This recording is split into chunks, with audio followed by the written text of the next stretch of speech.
She didn't scream. She didn't cry. When her husband of 7 years slid the divorce papers across the mahogany table, Sarah just picked up the pen and signed her name. He smirked, thinking he had won, thinking she was walking away with nothing but the clothes on her back. He had absolutely no idea who she really was. But exactly 45 minutes later, a $75 million Bombardier Global 7500 roared over the trees and touched down on the private airstrip bordering their estate. And the men in tailored suits who stepped off weren't there for him. They were there to bring the real billionaire home. The silence in the study was deafening, broken only by the rhythmic ticking of the antique grandfather clock in the corner. Outside the floor-to-ceiling windows of their sprawling Aspen estate, the Colorado snow fell in heavy, silent drifts. Inside, the temperature felt even colder. James sat across from her, leaning back in his custom Italian leather chair. He wore a perfectly tailored Tom Ford suit, the kind of suit a man wears when he wants to project absolute authority. His hands were steepled together, resting against his chin. There was a faint, arrogant smirk playing on his lips, a look Sarah had come to know intimately over the past 7 years. Beside him sat his bulldog of a lawyer, Michael Thompson, a man who made a living out of intimidating the spouses of wealthy men into walking away with pennies on the dollar. Between them, resting on the polished surface of the desk, lay a thick stack of legal documents. The divorce settlement. James broke the silence, his voice dripping with a condescension that made her stomach churn, though her face remained completely impassive. It's generous, Sarah. A lump sum of $500,000, the vintage Mercedes, and enough monthly alimony to keep you comfortable in a nice little condo in Denver. You won't have to work. Michael leaned forward, tapping a gold pen against the papers. Given the prenuptial agreement you signed 7 years ago, Mrs. Anderson James is going above and beyond. Legally, he owes you a fraction of this. The startup he built, Anderson Technologies, exploded after your marriage. You had no hand in its operations, its funding, or its eventual IPO. This offer is a courtesy. I suggest you take it before my client reconsiders. Sarah looked down at the papers. 7 years. 7 years of playing the quiet, supportive wife. 7 years of hosting his corporate dinners, smiling for the cameras, and playing the role of the unassuming small-town girl who got lucky when a tech prodigy swept her off her feet. James genuinely believed he had built his empire from scratch. He believed his genius algorithm was the sole reason a massive anonymous venture capital firm injected $50 million into his failing company 5 years ago, saving him from bankruptcy. He didn't know that the signature on that term sheet, buried behind layers of Delaware corporate shells and NDA-bound attorneys, was hers. James sighed, glancing at his Rolex Daytona. Sarah, please don't drag this out. Jessica is flying in from Los Angeles this afternoon. I'd like your things cleared out of the master suite before she gets here. It's just easier for everyone. Jessica, his 25-year-old vice president of marketing. The woman he had been parading around Silicon Valley for the past 6 months while Sarah stayed at the Aspen estate. Sarah didn't argue. She didn't throw a glass or scream about the blatant disrespect or beg for him to reconsider. Slowly, she reached across the desk and picked up the heavy Mont Blanc pen Michael had laid out for her. Michael raised an eyebrow in genuine surprise. No lawyers of your own. Usually this is the part where the scorned wife threatens to hire a shark and take half the company. Sarah's voice was eerily calm, soft, and melodious, but right now it carried a metallic chill that briefly wiped the smirk off James's face. I don't need one to read boilerplate text, Michael. She flipped to the back page. She didn't bother reading the clause detailing her absolute surrender of any claim to Anderson Technologies or the non-disclosure agreement forbidding her from speaking to the press about James's affairs. She simply pressed the nib of the pen to the heavy parchment and signed her name. Sarah Reynolds, not Anderson, her maiden name. She capped the pen, set it down precisely parallel to the papers, and stood up. Done. James blinked clearly, caught off guard by the total lack of resistance. He stood up, smoothing his tie, suddenly looking a bit deflated that he didn't get to exercise the cruel, dominating arguments he had undoubtedly practiced in the mirror. Well, James said, clearing his throat, I'll have my assistant call the driver to take you to the airport. You're flying commercial to Denver, I assume. Sarah turned toward the heavy oak doors. Don't worry about my transportation, James. I have my own ride. His arrogance returned immediately. Just make sure you're out by 2 o'clock. And Sarah leave the keys to the Aspen house on the kitchen island. She didn't look back as she pulled the door shut behind her. The master suite was vast, a monument to James's ego, with its vaulted ceilings and panoramic views of the Rocky Mountains. Sarah walked into the massive walk-in closet, ignoring the racks of designer gowns James had bought her for corporate galas dresses meant to make her look like a pretty expensive accessory. Instead, she pulled out a single battered leather duffel bag. It was the same bag she had brought with her when she moved in 7 years ago. She packed only what truly belonged to her. A few casual clothes, her running shoes, a worn copy of her favorite novel, and a locked biometric steel briefcase that James always assumed held old family photos. He had never once asked to look inside it. If he had, he would have found the physical bearer bonds and offshore account ledgers that controlled a net worth roughly 30 times his own. As she zipped the duffel bag, the sound of tires crunching on the snow-cleared gravel driveway echoed from below. Sarah walked to the window. A sleek black Range Rover had pulled up to the front steps.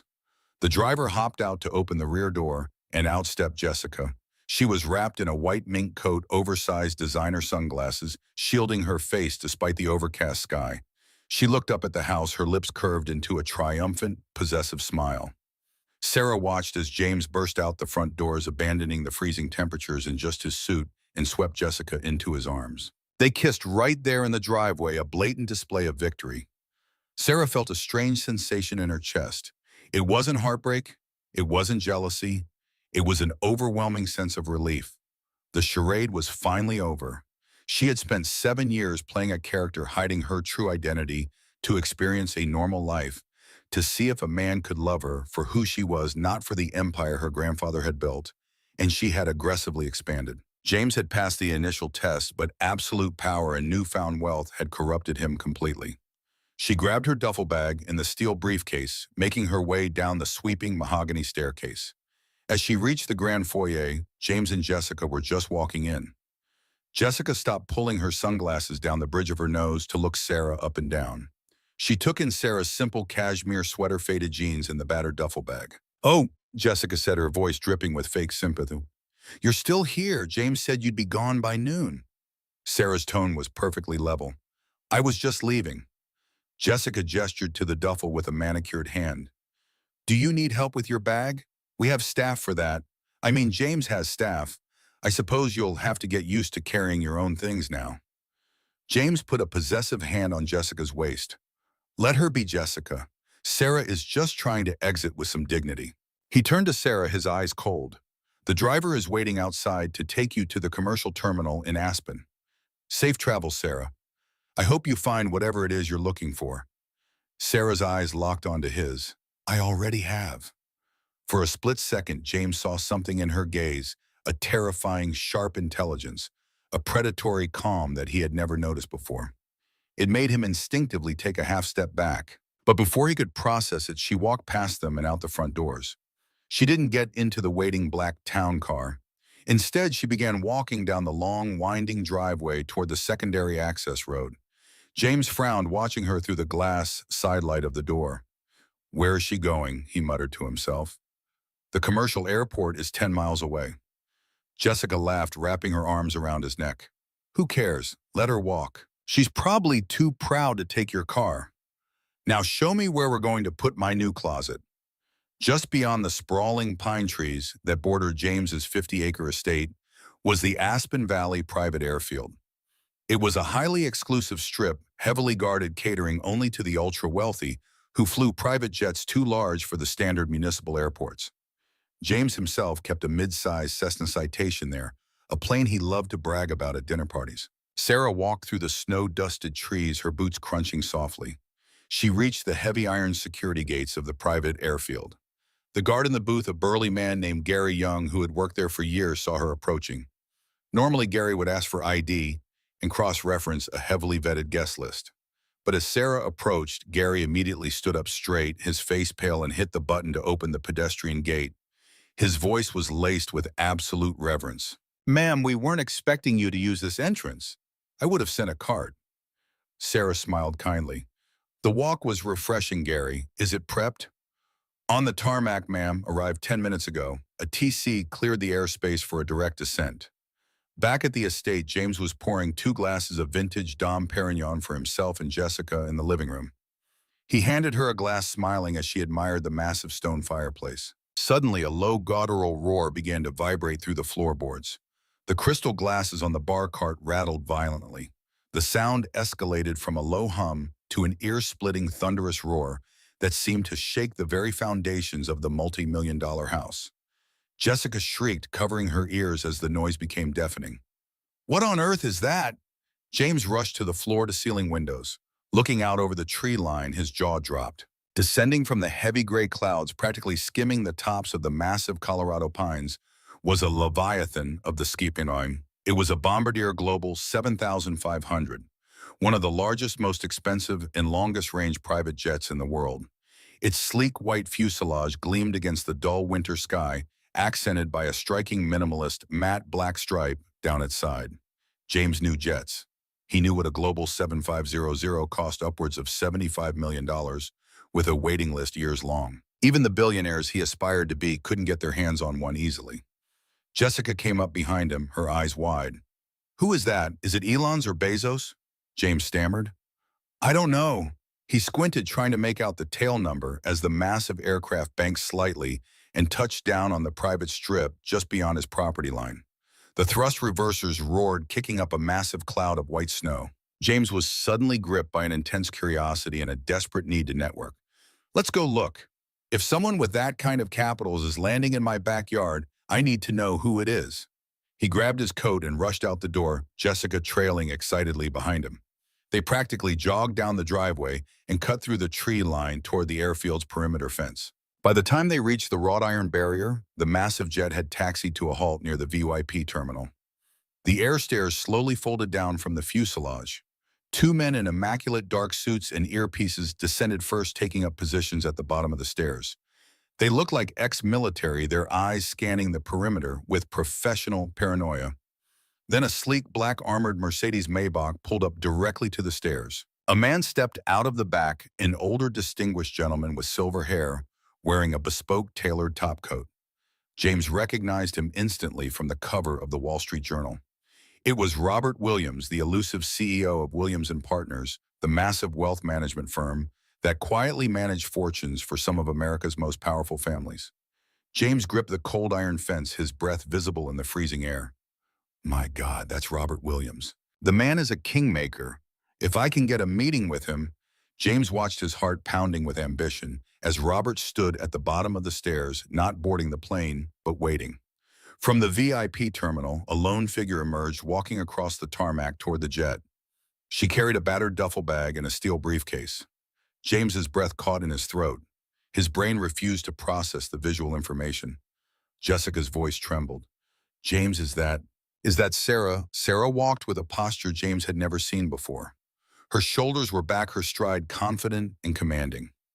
As she approached the aircraft, the two imposing security guards immediately stood at attention, bowing their heads slightly. But it was what happened next that made James's blood run ice cold. Robert Williams, the billionaire titan, who struck fear into the hearts of Wall Street executives, stepped forward and took the duffel bag from Sarah's hand. He then bowed deeply, a gesture of absolute respect and subordination. The faint wind carried his voice across the tarmac. "Welcome back, Madam Chairman." Sarah offered him a brief, commanding nod. She didn't look back toward the trees. She didn't look back at the estate. She simply walked up the stairs and disappeared into the cavernous, luxurious cabin of the $75 million jet. Robert followed her, and the air stairs retracted. James stood frozen, the freezing snow soaking through his Italian leather shoes as the jet engine spooled up again, preparing to take the real billionaire back to her throne. He had just handed his empire back to its silent creator, and he didn't even know it yet. For an entire week, James Anderson could not sleep.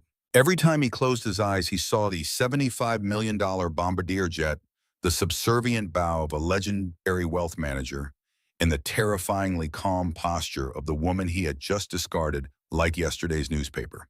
He had immediately hired Stephen Taylor, a former FBI investigator turned high-end Silicon Valley private eye, to dig into Sarah Reynolds. 3 days later, Stephen had walked into James's office, tossed a thin manila folder on the desk, and refunded his retainer. Stephen looked genuinely unsettled as he spoke. "I can't take your money, James. There's nothing. No credit history before 2017. No tax records, no property deeds. It's like she didn't exist before you met her in that coffee shop in Palo Alto. The only entities brushing up against her name are Delaware holding companies protected by corporate secrecy statutes so tight even the SEC can't crack them without a federal subpoena. Whoever your ex-wife is, she operates at a level of wealth and power that makes you look like a kid running a lemonade stand. Now it was Tuesday morning, the day of the emergency quarterly board meeting at Anderson Technologies' Soaring Glass and Steel headquarters in San Francisco's Soma district. James stood at the head of the massive custom-milled walnut conference table.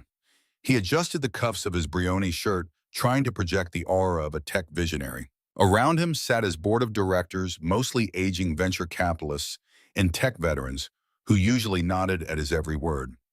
Jessica sat in a plush Herman Miller chair near the back, officially present in her capacity as VP of Marketing, though everyone in the room knew she was really there to flaunt her new status as James's impending second wife. James forced a confident smile. Let's get started. As you all know, today is significant. For the first time since their $50 million injection saved this company 5 years ago, our silent partners at Sentinel Capital are sending a representative to join our board. Just as the words left his mouth, the heavy frosted glass doors of the boardroom swung open. James's breath hitched in his throat. The blood drained from his face so fast he felt momentarily dizzy. Striding into the room, flanked by 3 incredibly sharp corporate lawyers carrying leather briefcases, was Robert Williams. He wore a charcoal bespoke suit that radiated quiet, devastating authority. This was the same titan of industry James had seen bowing on the snowy tarmac in Aspen. A murmur of awe rippled through the boardroom. Even the most seasoned venture capitalists at the table sat up straighter. Robert Williams was a phantom in the financial world, a man who brokered multi-billion-dollar wealth transfers over quiet lunches at private clubs. Why was he acting as an errand boy for Sentinel's Capital? James stammered, his polished CEO persona shattering instantly. Mr. Williams, we had no idea you were the proxy for Sentinel Capital. Robert didn't smile. He didn't even look at James as a peer. He looked at him the way a hawk looks at a field mouse. He bypassed the empty chair reserved for the proxy, walked directly to the opposite end of the long table, and stood facing James. His voice was a low, aristocratic baritone that commanded the entire room. I am not a proxy, Mr. Anderson. I am the wealth manager and chief legal counsel for the sole proprietor of Sentinel Capital. I am here to execute a structural reorganization of Anderson Technologies, effective immediately. James swallowed hard, his collar suddenly feeling like a noose. Structural reorganization. We just hit our quarterly targets. Our stock is up 12%. You can't just walk in here and... Robert interrupted smoothly, snapping his fingers. I can and I will.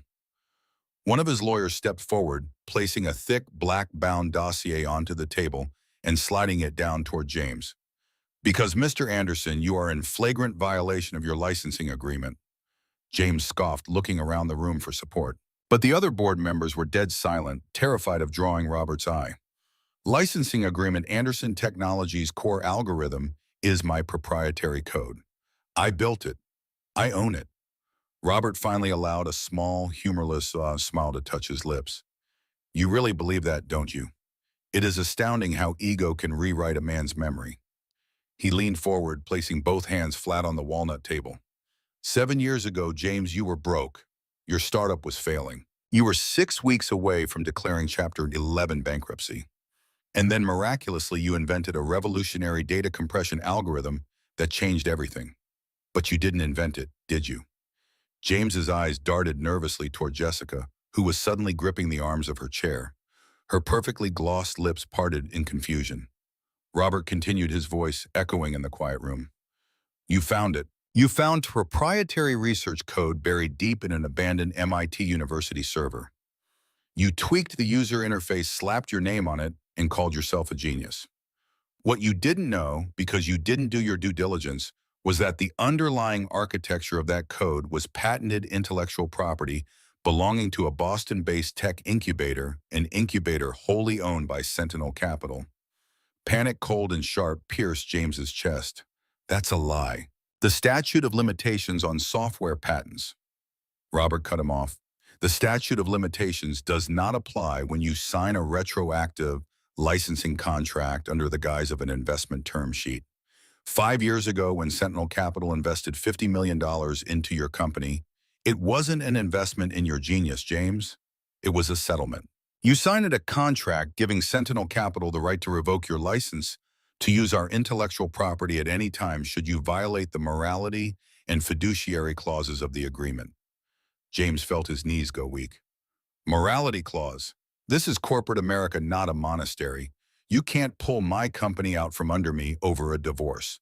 Robert's eyes flicked briefly toward Jessica before locking back onto James with deadly precision. The clause stipulates that any action bringing public disrepute to the company or demonstrating gross betrayal of the primary shareholders' trust results in immediate forfeiture of your CEO title and unvested equity. Your reckless affair, your misuse of company funds to charter private flights for your subordinate, and your overall gross incompetence have triggered the clause. The boardroom erupted into chaos. Two of the older board members were already dialing their brokers, frantically whispering about a massive stock dump before the news hit Bloomberg. James yelled, slamming his hand on the table. "This is insane." He looked at his lawyer, Michael Thompson, who had grown remarkably pale and was intensely studying the wood grain of the table. "Michael, do something. Sue him. Get an injunction." Michael slowly adjusted his glasses, flipping through the copy of the contract Robert's team had provided. He looked up at James, his expression grim. "James, the signatures are verified. The IP ownership is ironclad. If they pull the license for the algorithm, Anderson Technologies' entire product ecosystem collapses within 24 hours. The company is worthless without it." James practically lunged across the table. Who is Sentinel Capital? Who gave you the order to destroy me? Was it a competitor? Did Microsoft put you up to this?" Robert casually unbuttoned his suit jacket and pulled a sleek silver tablet from his inner pocket. He tapped the screen a few times and placed it in the center of the table facing James. His voice was perfectly detached. "Sentinel Capital is a private family office. It manages the generational wealth of one of the oldest financial dynasties on the East Coast. However, the sole heir to that fortune and the chairman who personally approved your $50 million lifeline 5 years ago has been acting as a silent observer to assure her investment was sound."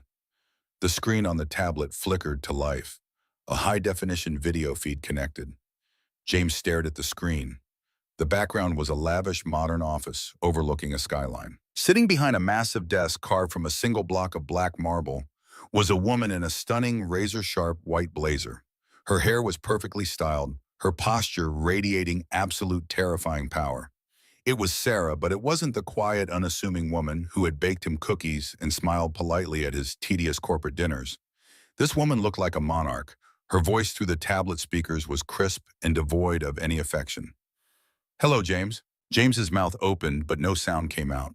His brain was misfiring desperately, trying to reconcile the billionaire tycoon on the screen with the woman he had just forced out of his house with a duffel bag. He finally choked out the words, his voice cracking. "Sarah, what? What is this?" Sarah's chin rested on her steepled fingers, an eerie mirror of the pose James had used during their divorce settlement. "This is consequences, James. 7 years ago, I wanted to know if a man could love me, for me, not for my family's empire. I hid my wealth, I played the part, and for a while I thought you were a decent man." She paused, her eyes narrowing slightly. "But then you found that code. You stole it. I could have crushed you then, but I decided to buy your debt through Sentinel Capital. I gave you $50 million of my own money to see what you would do with true power and wealth." She leaned closer to the camera. "And you failed the test, James, magnificently. You became arrogant, cruel, and completely deluded about your own abilities. You paraded your mistress through the company I technically owned, and then you tried to throw me out into the snow with a $500,000 pittance." In the back of the room, Jessica stood up. Her designer bag slipped from her shoulder, hitting the floor with a dull thud. She stared at the screen, then at James, realizing with horrifying clarity that the golden goose she had seduced was actually a fraud who was about to be left with nothing. James begged, his pride entirely evaporated, replaced by raw terror. "Sarah, please. We were married. You can't just take everything. I built a brand. I built a team." Sarah's voice was ice. "You built a house of cards on my foundation. As of 3 minutes ago, when Mr. Williams served you with those papers, your license to the Sentinel algorithm was officially revoked. By tomorrow morning, Anderson Technology stock will be trading at pennies. You are being removed as CEO, and since you violated the morality clause, your remaining shares revert back to the holding company. James sank into his chair, burying his face in his hands. The empire he thought he had willed into existence was crumbling to dust in a matter of seconds. Sarah's voice cut through his despair one last time. Oh, and James. He looked up, tears of frustration stinging his eyes. A faint, icy smir played on her lips. Keep the vintage Mercedes, I insist. You're going to need a place to sleep once the bank forecloses on the Aspen house. Mr. Williams, please conclude our business. The screen went black. The heavy, suffocating silence in the boardroom was finally shattered by a sharp metallic sound. It was the loud, distinct sound of a zipper. All eyes in the room, including James's wide, tear-filled ones, snapped toward the back corner. Jessica was frantically shoving her iPhone, a gold compact, and a stack of business cards into her oversized Hermes Birkin bag. Her face, which just 10 minutes prior had been a flawless mask of smug, untouchable superiority, was now chalky white with unfiltered panic. Her hands were visibly shaking. James's voice was thin and weak. Jessica, what are you doing? Wait, don't panic. We just need to call our crisis PR team. We need to spin this before the market opens. We need to. Jessica's voice was suddenly stripped of its usual sweet, breathy affectation. It was harsh, grating, and incredibly cold. There is no we, James. She hoisted the heavy designer bag onto her shoulder and looked at him with an expression of sheer, unadulterated disgust. The illusion of their grand romance evaporated in the sterilized air of the boardroom. You lied to me. You told me you were a visionary. You told me you built this company from the ground up. You looked me in the eye and swore you were the next Steve Jobs. But you're nothing. You're a fraud who stole his wife's property and slapped his name on it. James abandoned every ounce of his dignity in front of the most powerful venture capitalists in Silicon Valley. Jessica, please. I love you. We're getting married. We're building a life. Where Jessica let out a short, humorless laugh that echoed off the glass walls. I am 25 years old, James. I have a degree from Stanford and my whole life ahead of me. I'm not tying my anchor to a sinking ship. I'm calling my agent, and then I'm calling a headhunter at Google. Do not contact me ever. She didn't even look back as her red-soled Louboutin heels clicked rapidly across the hardwood floor. She practically shoved her way through the frosted glass doors, letting them swing shut behind her with a definitive thud. James slumped back into his custom Herman Miller chair, his chest heaving. He was utterly, comprehensively broken. But the nightmare was only just beginning to accelerate. Around the massive walnut table, the venture capitalists were snapping out of their shock and shifting into survival mode. These were men and women who managed billions. They had zero loyalty to a sinking founder. Briefcases were clicking open. Fingers were flying across smartphone screens. David Jones, a veteran VC who had personally championed James to his firm, stood up, his face purple with rage. He pointed a shaking finger at James. You arrogant, stupid child. You didn't just lie to your wife. You committed corporate fraud. You misrepresented the ownership of our core asset. James raised his hands defensively. David, listen to me. I can fix this. We still have the engineering team. We can code a new algorithm. We can start fresh. David roared, throwing his tablet into his leather bag. Start fresh. With what time, with what money, without the Sentinel license, this company is nothing but a collection of overpriced laptops in a 10-year commercial lease. The core product is dead. He pressed his phone to his ear. Dave, yeah, it's David. Dump it. I don't care that the market just opened. I don't care if it triggers a circuit breaker. Dump every single share of Anderson Technologies we hold. Sell it at a 50% loss if you have to. Just get the exposure off our books before the SEC halts trading and we're left holding the bag. Panic infected the rest of the room. The board members scrambled over each other. A chorus of frantic orders to brokers and trading desks filled the room. Within 60 seconds, the boardroom had practically emptied, leaving only a few discarded coffee cups, James, his lawyer Michael Thompson, and the immovable, imposing figure of Robert Williams. Robert had watched the entire mutiny with the mild, detached interest of an entomologist studying a collapsing ant colony. He smoothed the lapels of his charcoal bespoke suit and stepped closer to James. His aristocratic baritone cut effortlessly through the remaining tension. If I may, Mr. Anderson, we have a few final pieces of administrative housekeeping to conclude. He snapped his fingers. His lead attorney, a sharp-eyed woman named Patricia Johnson, stepped forward and handed James a thick, heavily notarized document bearing the logo of Goldman Sachs. James mumbled, his eyes unable to focus on the dense legal print. His brain had reached its absolute processing limit. "What is this?" Robert replied smoothly, leaning over the table. "A notice of margin call, courtesy of your personal wealth management team. You see, James, when you expanded your lifestyle to match your inflated ego, you didn't use cash. You used leverage. The 50-acre Aspen estate, the Patek Philippe watch currently on your wrist, the private helicopter charters the down payment on the ring you just gave to your departed VP of marketing. All of it was financed through a $22 million personal line of credit." James's stomach dropped into a bottomless abyss. He whispered the realization. "A line of credit collateralized by my founder's shares." Robert smiled, though it didn't reach his eyes. "Precisely. Shares in a company that, as of this morning, has lost its sole proprietary product. Anderson Technologies' valuation is currently plunging towards zero. Consequently, your collateral is worthless. Goldman Sachs is calling the loan immediately. They will be seizing your liquid assets, freezing your accounts, and initiating foreclosure proceedings on the Aspen property within 72 hours. James frantically turned to his bulldog lawyer, Michael Thompson, who had been sitting frozen in his chair staring blankly at the tabletop. James yelled, slamming his fist on the table. "Michael, do your job. Find a loophole. The prenuptial agreement. We made her sign that ironclad prenup 7 years ago.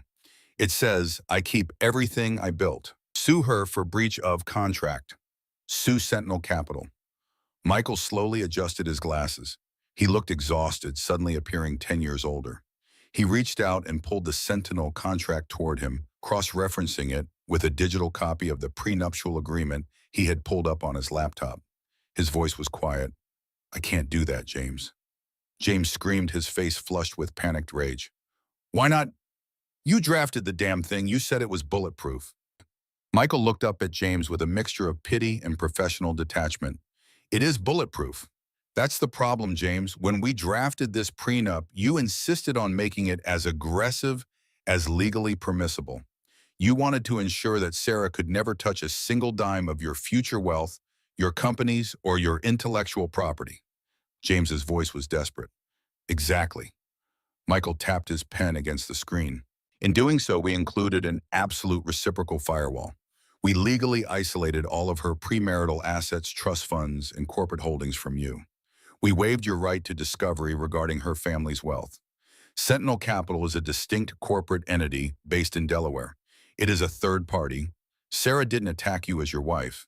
She outmaneuvered you as a corporate competitor." Michael closed his laptop with a soft click. "The prenup you used to try and leave her with nothing is the exact legal shield protecting her from any retaliation. You signed away your right to sue her holding company 7 years ago. She didn't break the contract, James. She weaponized it." James stared at his lawyer, his mouth opening and closing silently. He had handed her the knife, and she had used it to perform a flawless, bloodless surgery to extract his entire life. Michael stood up carefully, packing his laptop and legal pads into his leather briefcase. He snapped the brass lock shut. James's voice cracked. "Where are you going?" Michael refused to meet his eyes. "I have a fiduciary duty to inform you that I can no longer represent you as legal counsel. My firm requires a minimum retainer for corporate litigation. Given the margin call and the impending bankruptcy, you are, for all intents and purposes, entirely insolvent." "I'm sorry, James. You're on your own." Michael turned and walked out of the boardroom, his footsteps echoing in the empty hallway.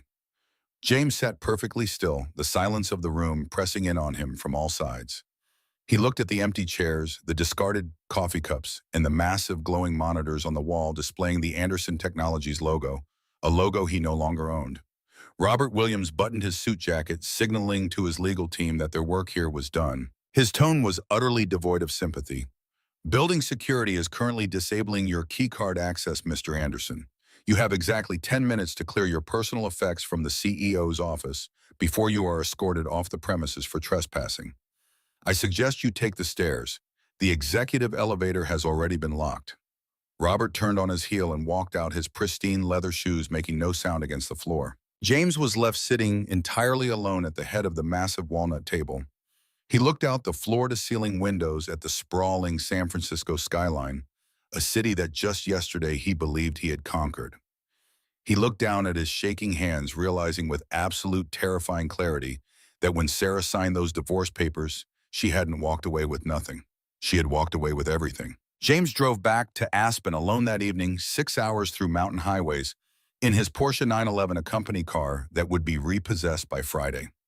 His phone lit up every few minutes with calls from Bloomberg reporters, former business partners, and colleagues who suddenly couldn't take his calls. He arrived at the estate just after midnight. The house was dark. Amber's belongings were already gone. She'd moved out within 4 hours of walking out of that boardroom. The staff had quit en masse after the news broke on TechCrunch. James walked through the empty 12,000-square-foot mansion. Every footstep echoed in the cavernous rooms. He went to the master suite and sat on the edge of the bed where Sarah used to sleep. For the first time in years, he allowed himself to remember how they'd met. 8 years ago, a coffee shop in Palo Alto. She'd been sitting alone reading the Wall Street Journal. He'd approached with his usual confidence, the kind of swagger that worked on Stanford undergrads at campus bars. "Is this seat taken?" She'd looked up, and her smile had been genuine, warm, not the practiced flirtation he was used to. "It's yours now." They'd talked for 2 hours. He'd been passionate about his struggling tech startup and convinced he was one breakthrough away from changing the world. She'd been deliberately vague about her background, saying she worked in financial consulting. He'd thought she was impressed by his vision. Now he understood she'd been evaluating him like a specimen under glass. Their wedding had been small, her idea. Intimate, she'd called it. His side of the church had been full. Parents, college friends, business partners. Her side had been empty. "Where's your family?" he'd asked the night before the ceremony. Her eyes had grown distant. "We're estranged. It's complicated. You're my family now." He'd felt protective of her then, the small-town girl with no one. He'd promised himself he'd give her the life she deserved. The irony tasted like copper in his mouth. 5 years ago, when his company was 6 weeks from bankruptcy, she'd been the one who'd suggested seeking venture capital. He'd been pacing their modest apartment, holding financial statements that might as well have been death certificates. "We're done, Sarah. No VC will touch us. The algorithm works, but we're out of runway." She'd been calm, seated on their secondhand couch. "What if someone invested?" He'd laughed bitterly. Who would put $50 million into a failing 2-person startup? 3 days later, the email had arrived. Sentinel Capital Holdings, $50 million. Terms that seemed too good to be true. He'd shouted, picked Sarah up, spun her around their tiny kitchen. "We're saved. Some firm called Sentinel just wired $50 million. She'd hugged him back, her face pressed against his shoulder so he couldn't see her expression. "That's wonderful news, honey." She'd funded it. She'd watched him take credit. She'd stood beside him at the IPO celebration while he gave speeches about perseverance and vision. She'd smiled for the cameras while he thanked his team, his investors. Everyone except the woman who'd actually made it possible. And then Jessica had appeared. Young, ambitious, beautiful. Everything Sarah wasn't trying to be. He'd convinced himself he deserved someone who matched his new status. Someone who looked good on his arm at TechCrunch Disrupt. Someone who understood the pressure of building an empire. Sarah had never complained, never fought. She'd just grown quieter, spent more time in Aspen, stopped coming to company events. He'd interpreted her absence as acceptance, permission even. God, he'd been such a fool. His phone rang, unknown number. He answered, desperate for any voice that wasn't his own thoughts. A man's voice, professional and cold. "Mr. Anderson, this is Christopher Hernandez from Goldman Sachs Private Wealth Management. I'm calling regarding your margin call notice." James gripped the phone tighter. "I saw it. I need more time." 72 hours isn't enough to liquidate," Christopher cut him off. "The call is non-negotiable, Mr. Anderson. We've already begun seizure proceedings. A team will arrive at your Aspen property tomorrow at 9 a.m. to conduct asset inventory. I suggest you secure personal items of sentimental value only. Everything else is collateral." The line went dead. James sat in the darkness of the master suite, calculating his net worth. Liquid assets, maybe 400,000 in checking accounts that would be frozen by morning. Stock portfolio roughly 2 million, all in Anderson Technologies, now trading at 83 cents per share. The Aspen house mortgaged as collateral. His vehicles leased or financed against the business. His watch collection, 300,000 already tagged for seizure. Net worth after seizure, zero. Possibly negative after legal fees. He started to cry. Not the dignified tears of a man facing adversity, but the ugly, choking sobs of someone watching their entire identity disintegrate. At 9 o'clock sharp the next morning, 3 black SUVs pulled up the driveway. 6 people emerged. 2 lawyers, 2 asset appraisers, 2 armed security guards. The lead lawyer was a woman in her 40s, tablet in hand, expression professionally neutral. "Mr. Anderson, I'm Melissa Thompson from Goldman Sachs Legal. We have a court order to enter the premises and conduct full asset inventory. Please step aside." James stood in the doorway, disheveled, wearing yesterday's clothes. He hadn't slept. "You can't do this. This is my home." Melissa's voice remained calm, almost kind, which somehow made it worse. "Not anymore. As of 6 a.m. this morning, Goldman Sachs holds the deed as collateral security. You are currently occupying bank property. You have 48 hours to vacate." The security guards stepped forward. James stepped aside. The team entered, methodical and efficient.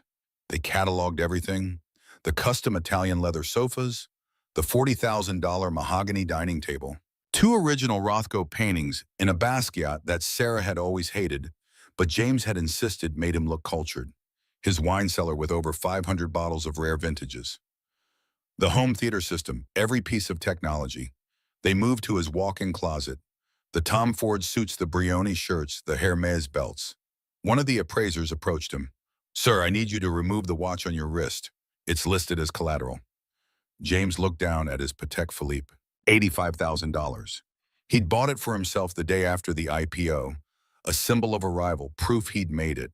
His hands shook as he unstrapped it. The appraiser dropped it into a plastic Ziploc evidence bag, then moved on to catalog his cufflinks. James felt physically ill. He walked to the study, the same room where Sarah had signed the divorce papers 4 days ago. He sat in the leather chair, staring at the empty space where she'd written her name so calmly. She'd known this was coming.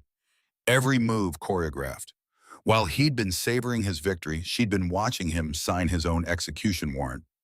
Melissa appeared in the doorway. "Mr. Anderson, we've completed preliminary inventory. Total estimated value of seizable assets, $11.3 million. That leaves an outstanding balance of $10.7 million. Goldman Sachs will be filing a civil judgment for the remaining balance. Expect wage garnishment for the next 15 to 20 years if you secure employment."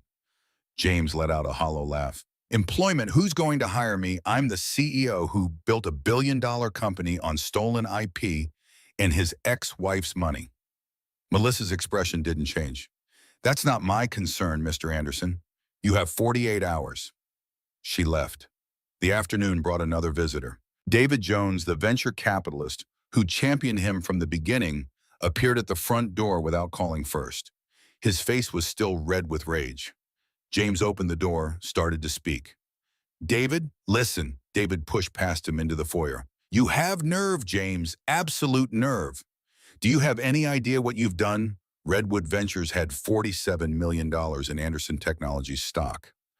As of market close today, it's worth $180,000. My partners are calling for my head because I vouched for you.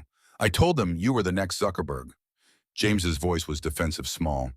"How was I supposed to know Sarah was—" David's bitter laugh cut him off. "No, you didn't even ask.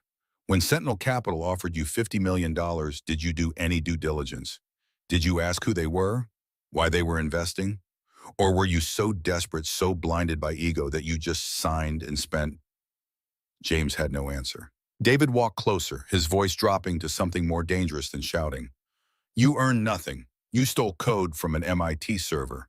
You married a woman you never really knew. You built an empire on sand and lies. And when the tide came in, you drowned." He walked to the door, stopped with his hand on the handle. "For what it's worth, James, I don't think Sarah set out to destroy you. I think she gave you a chance, gave you resources, gave you power. And you proved exactly who you are. A small, vain man who mistakes luck for talent." The door closed behind him. James was alone again. That evening, he sat in the empty study and pulled out his phone. He stared at Sarah's contact still saved as Sarah Home. He pressed call. The phone rang once, twice, three times. Voicemail, her voice professional and distant. You've reached Sarah Reynolds. I'm unable to take your call. Please leave a message. The beep sounded. James's voice cracked as he spoke. Sarah, it's me. It's James. I know you probably don't want to hear from me, but I need to understand why. Why did you spend 7 years with me if you were just going to destroy me? He paused, his breathing heavy. Was any of it real? Did you ever actually love me, or was I just an experiment? Some kind of test? His voice broke completely. I'm losing everything. The house, the company, everything. And I deserve it. I know I deserve it. I was cruel. I was arrogant. I paraded Jessica in front of you like you didn't matter. Tears ran down his face. But you did matter. You mattered to me. I was just too stupid to see it until it was too late. I don't expect you to forgive me. I don't expect you to save me. I just need to know if you ever loved me. Even a little. Because I loved you, Sarah. I really did. I'm sorry. I'm so sorry. He hung up. The phone didn't ring back. Sarah had already moved on. 48 hours later, James stood on the front steps of the Aspen estate with a single suitcase. Inside were casual clothes, toiletries, his personal laptop, and one photo album that hadn't been seized. He'd opened it the night before. Wedding photos. Sarah smiling genuinely, eyes bright with hope. Their honeymoon in Napa Valley, both of them laughing at some joke he couldn't remember. A Christmas from 2 years ago, Sarah holding a gingerbread house she'd spent hours decorating. The last photo was from their 6th anniversary dinner. Sarah wore a simple dress looking at the camera. James wore an expensive suit looking at his phone. He'd stopped seeing her years ago. She'd become invisible, just another piece of furniture in his perfect life. He closed the album. A black SUV idled in the driveway. Goldman Sachs security ensuring his departure. James walked down the front steps carrying a suitcase. He looked back one last time at the estate. 50 acres, 12,000 square feet. The symbol of everything he'd thought he'd built. Just a building he'd never actually owned. The security guard's voice was firm, but not unkind. Mr. Anderson, you need to leave the property. James turned to him, his voice hollow. Where do people like me go? The guard had no answer. I don't know, sir, but you can't stay here. James walked down the long driveway, the same driveway where he'd kissed Jessica so triumphantly 5 days ago, where he'd thought he'd won. The vintage Mercedes sat in the garage covered in dust. Goldman hadn't bothered seizing it. The transmission had failed 3 weeks ago. Estimated repair cost $12,000. James couldn't afford it. He called an Uber on his phone. Destination Denver International Airport. One-way ticket coach, class to nowhere in particular. Just away. While waiting, his phone buzzed. Text message. Unknown number. He opened it. James, this is Robert Williams. I'm sending this message at Sarah's request. She wants you to know 3 things. First, she did love you. Once. Before power changed you. Second, the $500,000 settlement she was offered. She's depositing it into an account under your name. Consider it severance. Third, she's closing the file on you. Do not attempt to contact her again. Use the money to start over. Become someone worth being, RW. James opened his banking app with shaking hands. A new deposit posted 10 minutes ago. $500,000. Source Sentinel Capital Settlement Fund. He started crying again. Not tears of relief, tears of shame. She was giving him mercy he didn't deserve. 6 weeks passed. James rented a studio apartment in a suburb outside Denver. 400 square feet, $800 a month. Furniture from Goodwill. No car. He took the public bus everywhere. He applied for jobs. Every interview ended the same way. Marcus Hale. Sorry, James Anderson.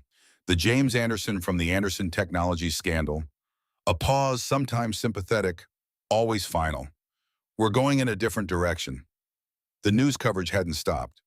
Bloomberg ran a feature titled Tech CEO Built Empire on Stolen IP and Ex-Wife's Fortune.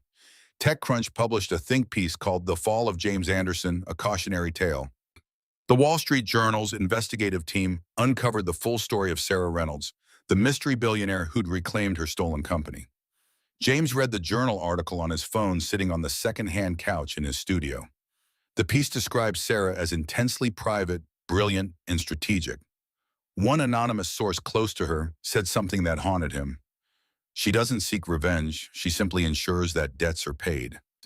The article detailed how Sarah was using the reclaimed data compression technology for infrastructure projects in developing nations. Renewable energy grid optimization in Kenya, water resource management in India, disaster response coordination in the Philippines. Technology James had used to make social media videos load faster was now saving lives. The article's final paragraph twisted the knife. When asked about her ex-husband, James Anderson, Ms. Reynolds' spokesperson issued a brief statement. Ms. Reynolds wishes Mr. Anderson well in his future endeavors. That chapter is closed. James set his phone down. He looked around the studio apartment. This was his life now. This was who he was without Sarah's money, without stolen intellectual property, without lies, just James. And James alone was nothing special. He'd never been a genius, never been a visionary, just a desperate man who got lucky, who found quota he didn't understand, married a woman he didn't deserve, and built an empire on a foundation he didn't create. When that foundation was removed, everything collapsed instantly. He walked to the small window overlooking the parking lot, rusted cars overflowing dumpsters so far from the Rocky Mountains. But something strange happened in that moment, something he hadn't felt in years. Clarity. For the first time in a decade, no one was impressed by him. No one wanted anything from him. No one saw James Anderson Tech CEO. They saw the guy in apartment 2B who rides the bus. And maybe that's who he was supposed to be all along. Meanwhile, 30 miles away in downtown Denver, Sarah sat in her private office reviewing quarterly reports. The office was modest by billionaire standards. 10th floor of a modern building, large windows overlooking the city, but no ostentation, no original Rothkos, no mahogany imported from Italy. Just clean lines, efficient workspace, and 3 large monitors displaying real-time data from infrastructure projects around the world. She wore jeans and a simple blouse. Her hair was pulled back in a ponytail. No power suit necessary. She wasn't trying to intimidate anyone today. Robert Williams entered without knocking, carrying an espresso and a thin folder. The quarterly distribution to the Reynolds Foundation is complete. $250 million allocated to infrastructure projects across 4 continents. Sarah nodded, accepting the espresso. Thank you, Robert. He placed the folder on her desk. Also, our surveillance team confirms James has been residing in Denver for 6 weeks. No attempts to contact you, no press interviews. He's been quiet. Sarah looked up from her reports. Good, close the surveillance, discontinue monitoring. Robert raised an eyebrow, surprised. You're certain he could still attempt? Sarah's voice was firm. He won't, and even if he tried, there's nothing left to take. James Anderson is no longer my concern. He's just a man living with consequences. That's enough. Robert studied her face for a moment. Do you regret it, the 7 years? Sarah was quiet, thoughtful. She set down her espresso and turned her chair to face the window. No, I learned something valuable. You can't test character with hypotheticals. You have to test it with reality. I gave James everything, love, money, power, opportunity, and he showed me exactly who he was. A small, sad smile touched her lips. The James I married 7 years ago might have been redeemable, but James with unlimited resources, he became someone else entirely. And that's not my fault. That's his choice. Robert nodded slowly. What now? Sarah turned back to her monitor, where real-time data showed a water purification facility going online in rural Maharashtra. Now we build. We use the resources we have to do actual good in the world. We prove that wealth isn't about yachts and ego. It's about responsibility. Robert smiled, a genuine expression of respect. Your grandfather would be proud. Sarah's voice was soft. I hope so. After Robert left, Sarah allowed herself a moment of reflection. She pulled open the bottom drawer of her desk where she kept a single item, the divorce settlement documents. She read the signature line one more time. Sarah Reynolds, not Sarah Anderson. She'd never really been Sarah Anderson. That had been a character she'd played, a test. She'd run an experiment in human nature. The question had been simple. Could a man love her for who she was, not what she had? James had failed spectacularly. But the failure wasn't in the divorce. The failure had happened gradually over years as money and power revealed the man he'd always been underneath. She'd given him the algorithm through a shell company. She'd watched him take credit. She'd funded his entire empire through Sentinel Capital. She'd structured the investment with a morality clause specifically to protect herself from this exact outcome. And when he'd finally betrayed her so openly, so arrogantly, with Jessica on his arm and dismissal in his voice, she'd simply activated the clause. No anger, no vengeance, just consequences. Sarah closed the drawer and returned to work. That Saturday afternoon, Sarah needed groceries. She drove herself to Whole Foods in a modest Honda sedan, no driver, no security detail. Just another woman running errands in Denver. She wore jeans, a Colorado Rockies hoodie, and running shoes. Her hair was loose, no makeup, sunglasses to block the bright autumn sun. Inside, she grabbed a basket and started shopping. Produce section first. She reached for organic tomatoes. Another hand reached for the same container at the same time. Their fingers touched. Both pulled back. Sarah looked up. James stood there frozen. He wore jeans and an old sweater. No watch, no designer, anything. He looked thinner, older. The arrogance was gone from his posture. For 3 seconds, they stared at each other. James's mouth opened. He started to speak. Sarah's voice was gentle but absolutely final. Don't. Not angry, not vindictive, just done. James closed his mouth. He nodded slowly. He understood. He stepped back, took a different container of tomatoes. Sarah continued shopping. James watched her walk away. The same quiet dignity she'd shown when leaving the Aspen estate. The same self-assurance. The same strength. But this time, James didn't feel anger or entitlement or injured pride. He felt gratitude. Gratitude that she'd given him 7 years. Gratitude that she'd taught him who he really was. Gratitude that she'd given him $500,000 to start over. Gratitude that she'd walked away because he hadn't deserved her. Not then. Probably not now. Maybe not ever. James finished shopping, quickly paid with his debit card, and took the bus home. And for the first time in years, he didn't wish he was someone else. He was just James. And that was enough. Sarah drove home, groceries in the trunk, and felt something she hadn't expected. Peace. James had looked different, humbled, smaller but somehow more real. The performative confidence was gone. What remained looked almost human. She didn't feel vindicated. She didn't feel triumphant. She felt nothing at all toward him, which was perhaps the greatest indicator that she truly moved on. That evening, she video called her lead project manager in Kenya. The new water purification facility was operational, serving 5,000 people in a region that had been drinking contaminated water for generations. The algorithm James had used for vanity metrics was now calculating optimal water flow and filtration rates. Technology that had compressed Instagram videos was now compressing complex hydraulic engineering data to route clean water exactly where it was needed. She'd taken something built for ego and repurposed it for survival. That night, Sarah stood on her apartment balcony looking out at the Denver skyline. Somewhere in this city, James was probably sitting in his studio wondering how his life had gone so wrong. She didn't hate him. Hatred required energy, and he wasn't worth the expenditure. She'd married him hoping to find authenticity.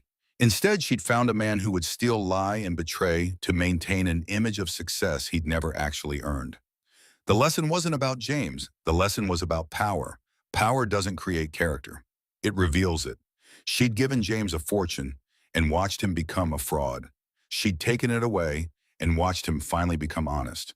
Maybe in 5 years, 10 years, he'd become someone worth knowing. Someone who'd learned from the wreckage. Someone humbled by consequence.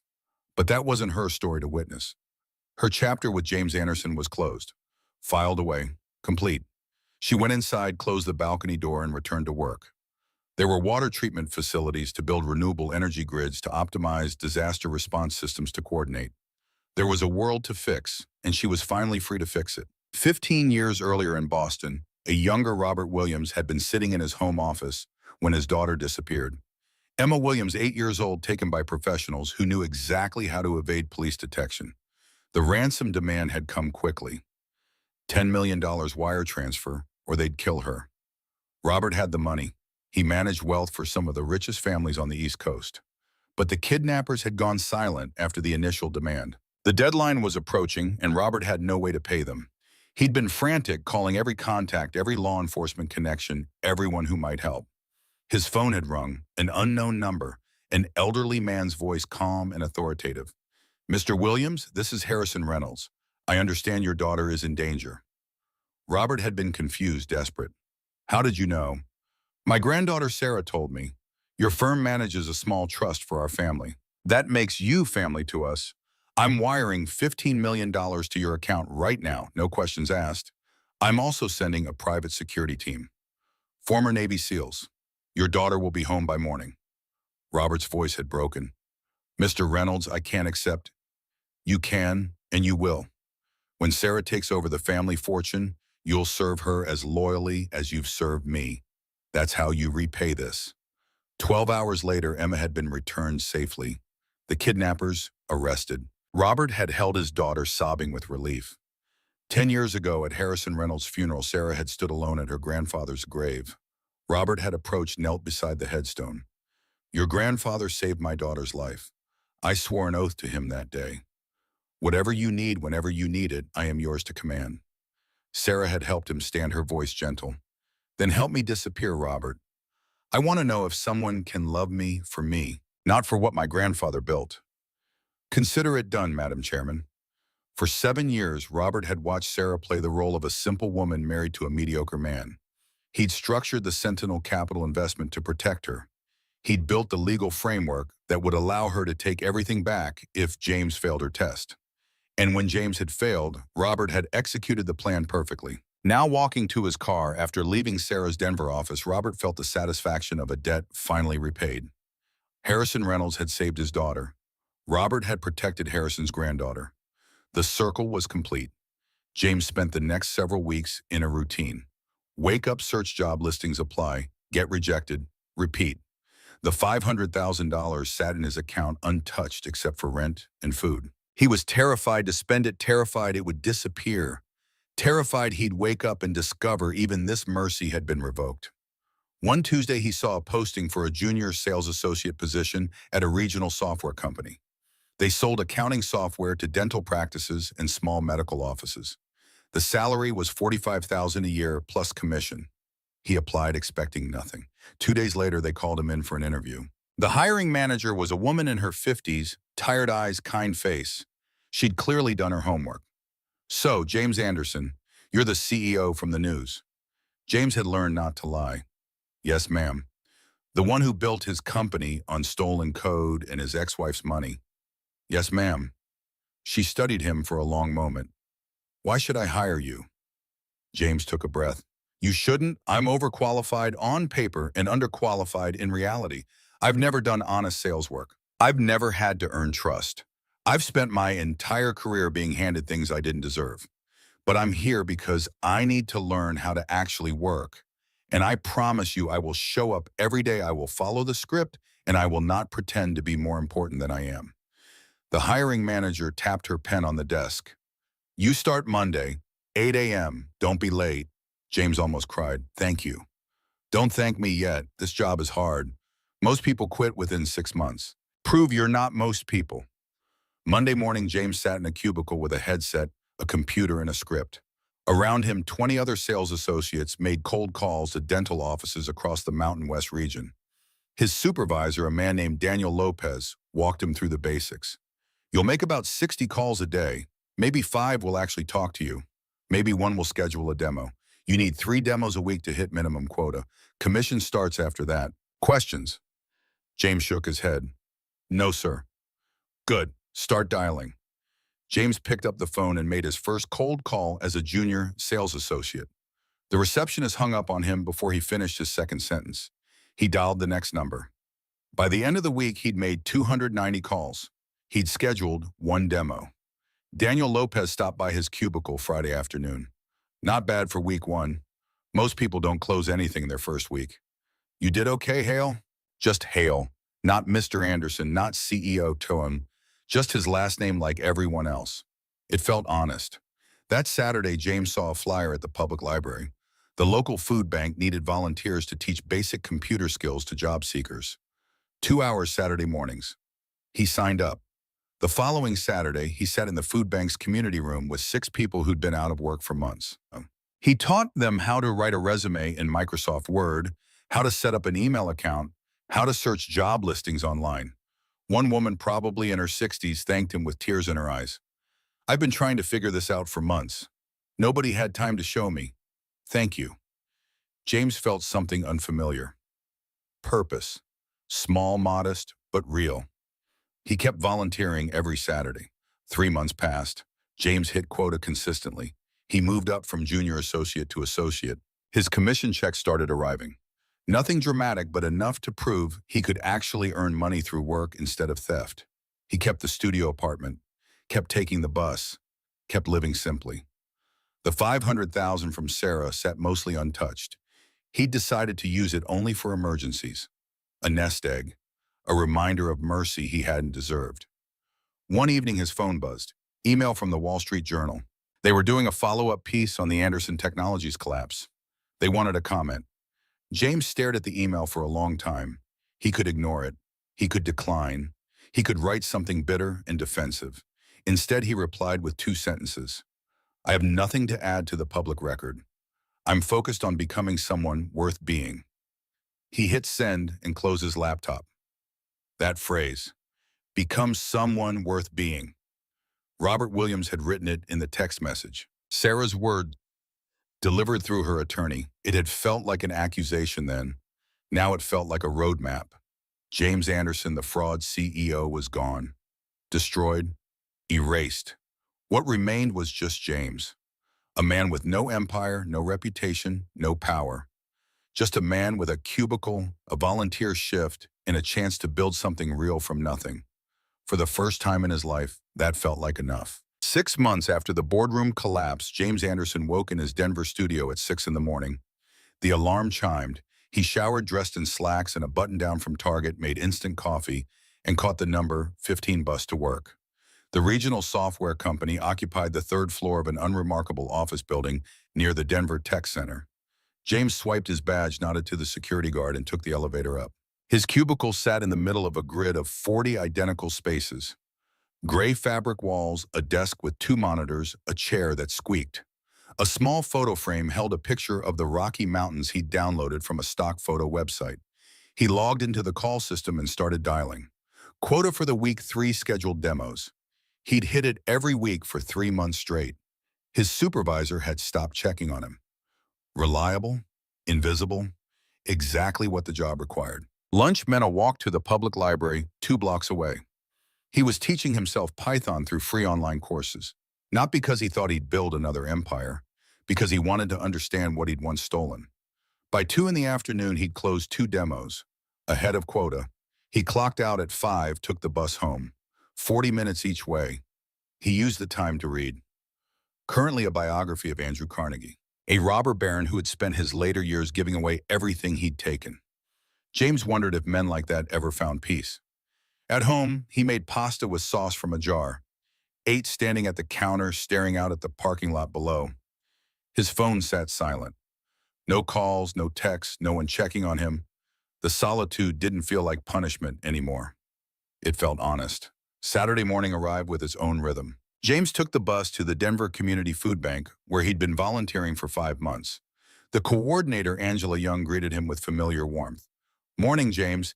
8 people signed up for computer basics today. One of them specifically asked for you."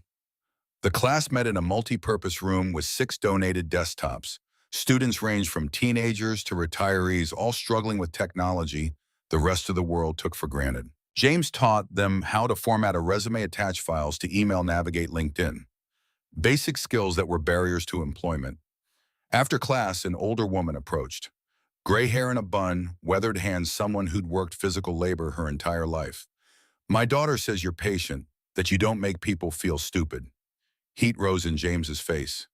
"I'm just trying to help." "Well, you are. Thank you." She left. James stood alone, staring at the computers. 6 months ago, he'd been a CEO with a corner office overlooking San Francisco. Now he was a volunteer teaching email basics in a food bank. This felt more meaningful than anything he'd done in that corner office. Across Denver, Sarah sat in a conference room on the 15th floor of a downtown office building. 12 people surrounded the table, civil engineers, data scientists, project managers. On the screen at the front, a real-time map displayed water infrastructure projects across 3 continents. Robert Williams sat to her right, tablet in hand, taking notes. The lead engineer, Patricia Johnson, walked them through the Kenya project. The Kisumu facility is operational at full capacity, serving 12,000 people with clean water. The compression algorithm allows us to process hydraulic data 60% faster than previous methods, identifying pressure inconsistencies and leak points in real time. Sarah leaned forward. Failure rate, 0.3%, well below industry standard. Maintenance protocol. We've trained local teams. They can handle 90% of issues without our involvement. The system is designed for sustainability, not dependency. Sarah nodded. This was the difference between building something real and building for ego. Real infrastructure served people long after the builders left. The meeting continued for another hour. Projects in India, the Philippines, a new initiative in rural Montana.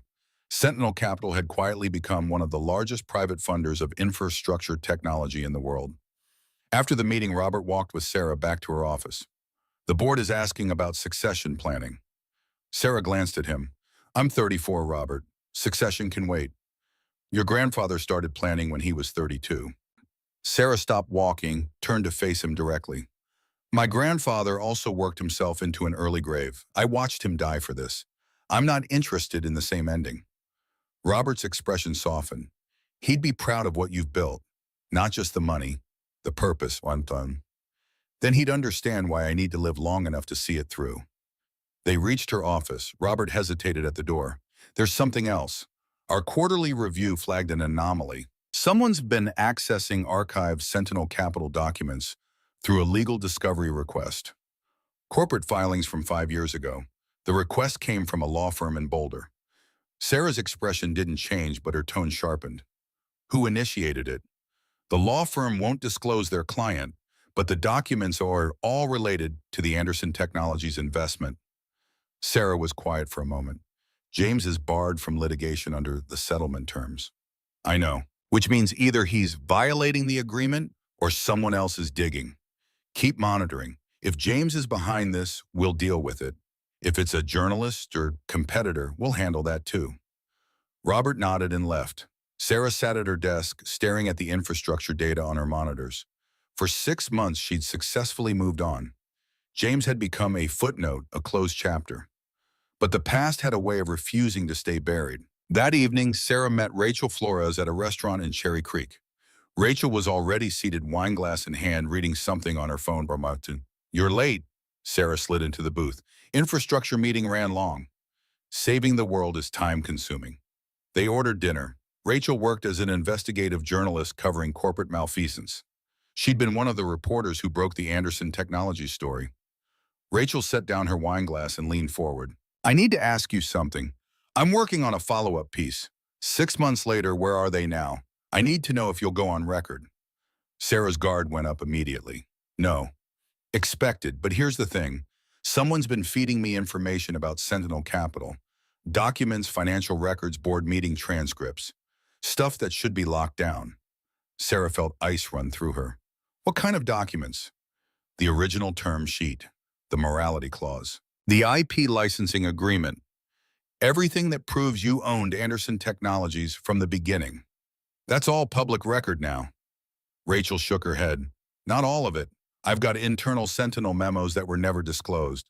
Strategic planning documents about how you structured the investment to retain control. It reads like you were setting James up from day one. Sarah's jaw tightened. I was protecting myself from day one. There's a difference. I know, but the documents could be interpreted differently. They could make you look predatory instead of protective. Who's your source? I can't tell you, but they're credible. They want this story told. Sarah stood abruptly. I'm not interested in relitigating the past. James made his choices. I made mine. The story's over. Rachel's tone softened. Sarah, I'm your friend. I'm giving you a heads up because this story is happening whether you participate or not. Someone wants to reframe the narrative. If you don't defend yourself, they get to write the ending. Sarah dropped two 20s on the table. Then let them. I'm not interested in public relations. I'm interested in building water treatment facilities. She left the restaurant mind racing. Someone was coming after her. Someone with access to internal documents. Someone who wanted to make her the villain. The question was who. In his studio apartment, James was eating microwave leftovers when his phone rang. Unknown number. He almost didn't answer, but something made him pick up. A man spoke smooth and professional. Mr. Anderson, my name is Kenneth Lee. I'm an attorney with Morrison and Associates in Boulder. I represent former Anderson Technologies shareholders exploring legal options. I'd like to speak with you about potential testimony. James set down his fork. I signed a settlement agreement. I can't sue Sentinel Capital. Kenneth's tone remained calm. We're not asking you to sue. We're asking you to testify about what you knew and when you knew it. Specifically, whether Sarah Reynolds made material misrepresentations during the investment process. She didn't. I stole the code. She bought the debt. I violated the morality clause. It's all documented. Mr. Anderson, I've reviewed the documents. The morality clause was remarkably broad. It gave Sentinel the right to revoke your license for almost any reason. One could argue it was designed to be triggered, that Sarah Reynolds entered the marriage intending to eventually take your company. James was quiet for a long moment. Even if that were true, I still stole the code. I still committed fraud. Why would I help you go after her? Kenneth's tone shifted more persuasive. Because the shareholders who invested based on your representations lost everything. They deserve to know if they were caught in a scheme that predated their investment. From Sarah, from Sentinel Capital Holdings, a multi-billion-dollar entity that can afford to compensate the people who were harmed. James felt something twist low in his gut. No, Mr. Anderson. I said no. Sarah gave me more mercy than I deserved. I'm not going to help you twist that into villainy. Don't call me again. He hung up. His hands shook, not from fear, from anger. Someone was trying to use him as a weapon against Sarah. Someone who saw opportunity in the wreckage of his life to extract money from a woman who'd already paid for his mistakes. James opened his laptop and searched for Morrison and Associates. The firm specialized in securities litigation. Their client list included several venture capital firms, including one name that made his blood run cold. Redwood Ventures. David Jones's firm, the firm that had lost $47 million when Anderson Technologies collapsed. James closed his laptop. He needed to warn Sarah, but he'd been told explicitly not to contact her. Robert Williams's text had been clear. Do not attempt to contact her again. He sat in the darkness, paralyzed by conflicting obligations. Warn her and violate the one boundary she'd set.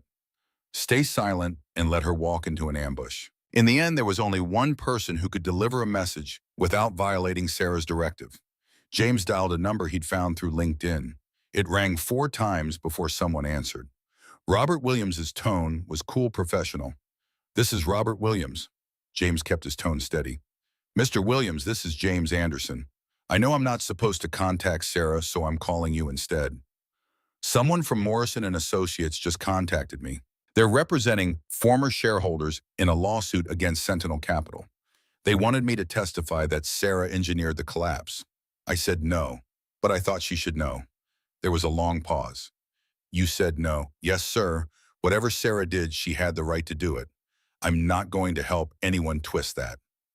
Another pause. I'll pass along the message. Don't contact this number again. The line went dead. James set down his phone, hoping he'd done the right thing. The next morning, Sarah sat in her office, reviewing the legal threat. Robert had briefed her immediately after James's call. Morrison and Associates had filed a class action lawsuit on behalf of 15 former shareholders. The complaint alleged that Sentinel Capital had engaged in a scheme to artificially inflate the company's value, induce investment, then deliberately trigger a collapse for financial gain. It was absurd, but it was also dangerous. Sarah's lead attorney, Patricia Johnson, sat across from her with the complaint printed and annotated. They're arguing that the morality clause was unconscionably broad, that you structured the investment specifically to manufacture a pretense for seizure. They're claiming fraud in the inducement. Sarah's tone was ice. I structured the investment to protect myself from exactly what happened. James committed fraud. I activated a legitimate contractual remedy. Where's the scheme? Patricia tapped the document. They're arguing you knew he'd stolen the code when you invested, that you could have reported him but chose to fund him, wait for violations, then seize the company. They're calling it entrapment. That's not what entrapment means. I didn't know about the stolen code until 2 years into the marriage. I suspected something was wrong, which is why I insisted on the licensing clause. But I didn't have proof until I ran an independent code audit. We have documentation of that audit. Yes, time-stamped, 3 years ago. Patricia made a note. Then we can defeat this, but it's going to be expensive in public. They'll depose you, James, everyone. They'll drag every detail of your marriage into discovery. Sarah stood and walked to the window, looking out at Denver stretching below. What do they want? $80 million. Compensation for losses plus punitive damages. If we fight it, best case we win and they pay our fees. Worst case, a jury decides you're a scheming billionaire who destroyed a company out of spite. Sarah turned back. What would you do? Patricia closed the file. Settle for nuisance value, bum. $5 million. Make it go away. Sarah shook her head. No, I didn't do anything wrong. I'm not paying extortion because a venture capitalist made a bad bet. File our response. We're going to trial. Patricia looked concerned but nodded. Understood. I'll need everything. The prenup investment documents, code audit, morality clause investigation. You'll have it by tomorrow. 3 weeks later, James received a subpoena. He was being deposed as a witness in Morrison and Associates versus Sentinel Capital Holdings. The deposition was scheduled for 10 a.m. on a Thursday in Boulder. He called in sick to work, took the bus to Boulder, found the law offices in a modern building near Pearl Street Mall. The conference room held 6 people. Kenneth Lee, 2 paralegals, a court reporter, 2 representatives from Redwood Ventures, including David Jones. David's expression when James walked in was carefully neutral. James sat down. The court reporter swore him in. Kenneth opened a leather portfolio. Mr. Anderson, thank you for coming. When did you first meet Sarah Reynolds? 8 years ago. Coffee shop in Palo Alto. What did she tell you about herself? That she worked in financial consulting. Did she tell you she was a billionaire? No. Did she tell you she owned Sentinel Capital? No. When did you learn the truth? The day she destroyed my company. Kenneth paused, letting the answer sit in the record. Did you ever suspect she was hiding her wealth? James thought carefully. No. She lived modestly, drove a used car, wore normal clothes. If she was hiding wealth, she was convincing. But she was hiding it. Yes. Why? James looked directly at Kenneth. Because she wanted to know if I loved her for who she was, not what she had. Did you? The question hung in the air. James felt 6 sets of stares on him. I thought I did, but looking back, I'm not sure I ever really knew her. Kenneth leaned forward. Mr. Anderson, I want to ask about the Sentinel Capital investment. $50 million 5 years ago. Do you remember signing the term sheet? Yes. Did you read it carefully?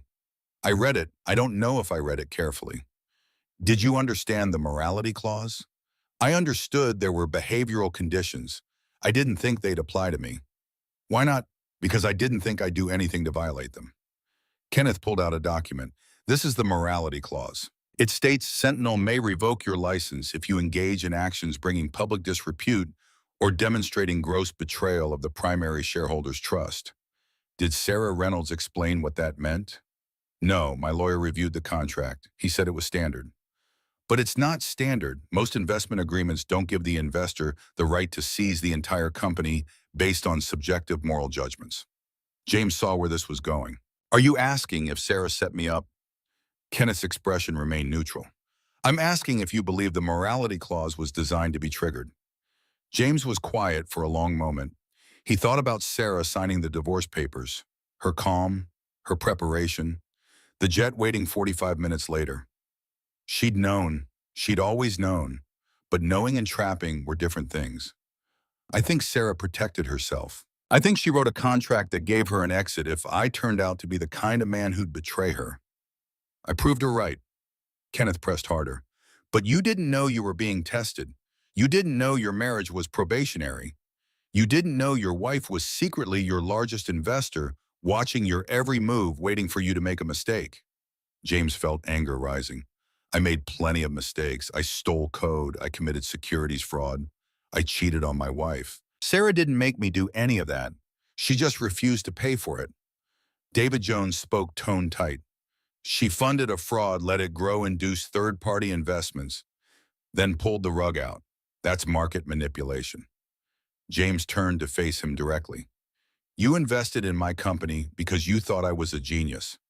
I wasn't. That's not Sarah's fault. That's mine. Kenneth tried to redirect. Mr. Anderson, you're being very generous to a woman who destroyed your life. James stood up. She didn't destroy my life. She ended a lie. There's a difference. Are we done here? Kenneth looked frustrated. We have more questions. Then ask them through my attorney. If I need one, I'll hire one. But I'm not going to sit here and help you blame Sarah for my failures. He walked out, leaving 6 stunned people behind. On the bus back to Denver, James felt something he hadn't felt in months. Pride. Not the arrogant pride of a CEO who thought he'd built an empire. The quiet pride of someone who'd finally told the truth. Sarah received the deposition transcript 2 days later. Patricia delivered it in person expressions somewhere between surprised and impressed. He defended you, completely, voluntarily. He killed their entire theory. Sarah read through the transcript. James's words jumped off the page. She didn't destroy my life. She ended a lie. She set down the transcript. What happens now? Morrison will probably withdraw. Without James's testimony, they have no case. David Jones is just angry he lost money. But he can't prove fraud without a cooperating witness. If they don't withdraw, we file for summary judgment. We win. They pay our fees. Sarah nodded slowly. Send James a letter. Thank him for his testimony. Tell him I appreciate his honesty. Patricia raised an eyebrow. You want to contact him? No, I want you to contact him on Sentinel letterhead. Professional, distant. Just acknowledge what he did. Patricia made a note and left. Sarah sat alone holding the transcript. James had changed. The arrogant CEO who'd paraded his mistress through boardrooms was gone. What remained was someone who'd learned accountability. She wondered if he'd ever find happiness, if the man he was becoming could build a real life from honest foundations. But that wasn't her story to witness. She'd given him money to start over. He'd used it to survive, not rebuild an empire. That was his choice. It was the right one. She filed the transcript, closed the drawer, and returned to work. 2 weeks later, Morrison and Associates withdrew their complaint. They filed a 1-sentence dismissal with the court. No explanation, no apology, just a quiet retreat. David Jones sent Sarah a personal email. Subject line, concession. The body was brief. You were right, I was wrong. James was the fraud, not you. I'm sorry for the accusation. Sarah didn't reply. There was nothing to say. The chapter was finally closed. 1 year after the collapse, James Anderson was promoted to senior sales associate. His commission checks were enough to move to a 1-bedroom apartment in a better neighborhood. He bought a used Honda Civic. He kept volunteering at the food bank every Saturday. He was 39 years old, made $60,000 a year, had no prospects of ever being wealthy again. He was okay with that. One afternoon, James found himself at a bookstore in downtown Denver. He was browsing the business section when he heard a familiar laugh. Quiet, genuine, the kind that doesn't perform for anyone. He turned. Sarah stood 3 aisles over talking to a store clerk about a book on sustainable infrastructure. She wore jeans and a plain sweater. Her hair was loose. She looked relaxed in a way he'd never seen during their marriage. She hadn't noticed him yet. James had 2 choices: leave quietly or acknowledge her. He chose honestly. He walked over, stopped a respectful distance away, waited until she finished her conversation with the clerk. She turned, saw him. Her expression didn't change. Not angry, not pleased, just neutral acknowledgement. James, Sarah, I don't want to intrude. I just wanted to say thank you for the letter and for the second chance. She studied him for a moment. You're welcome. How are you? Working sales, volunteering, living simply. He paused. I'm learning what it means to earn something. Something shifted in her expression. Not warmth exactly, but recognition. That's good. They stood in silence for a moment. Not uncomfortable, just two people who'd once been married and were now strangers who shared a history. I should go, James said. Take care of yourself, James. You too. He walked away, didn't look back, didn't linger. Outside, the Denver afternoon was bright and cold. James walked to the bus stop, hands in his pockets. He'd spent 7 years with Sarah and never really seen her. Now in 30 seconds, he'd seen exactly who she was. Someone who'd moved on completely. Someone who'd built something meaningful from the wreckage. He hoped she was happy. He knew he was becoming something close to it. Meanwhile, Sarah stood in front of 500 people at a technology conference in Austin. She was giving the keynote on infrastructure innovation. The audience was full of engineers, investors, policymakers. She wore a simple navy suit. Her presentation was data-driven, focused on outcomes rather than personality. She showed slides of the Kenya water facility, the reduction in waterborne illness, the increase in school attendance now that children weren't spending hours fetching water, the compression algorithm James had stolen now saving lives. The audience gave her a standing ovation. Afterwards, she fielded questions for 30 minutes. Technical questions about implementation, policy questions about scalability, financial questions about sustainability. No one asked about James Anderson. That story was old news, ancient history. This was what mattered now. The work, the impact, the future. Sarah left the conference and flew back to Denver. Her jet, the Bombardier that had landed in Aspen a year ago, was waiting on a private runway. Robert Williams was already on board reviewing quarterly reports.